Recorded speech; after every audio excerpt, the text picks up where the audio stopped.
My name is Andrew Engel. My address is on file. Mayor, councilors, thank you for your time. I'm privileged to speak to you, but I hope my fellow citizens also take interest. At last council, I expressed concerns about the initiative petition that would require ballot and approval of urban renewal plans and amendments. Looking into state law and city history solidified my concerns. Initiative supporters have said that the Urban Renewal Agency could increase a renewal plan's area and/or indebtedness up to 20% under ORS 457. This is inaccurate. ORS 457 states that increase in land area exceeding 1% of the original area and any increase in indebtedness are substantial changes requiring the same approval as the initial plan. We can also check the petitioner's claims against historic test cases. The West Side Urban Renewal Plan developed Villebois, improved Old Town, and turned a $50 million investment into an $800 million assessed value. Let me review two amendments to that plan. Urban Renewal Ordinance 174 added 62 acres to an existing 394 acres plan.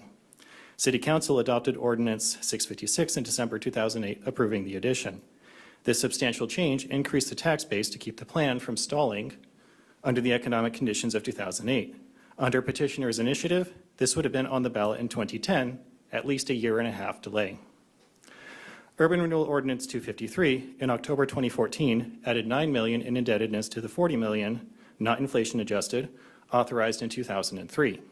This indebtedness was required to fulfill city's contractual obligations to developers and intergovernmental agreements. Something about sprinklers in Villebois. This substantial amendment was approved under Council's adoption of the 2014 Urban Renewal Strategic Plan. Under petitioner's initiative, this would have been on the ballot in 2016, at least a year-and-a-half delay.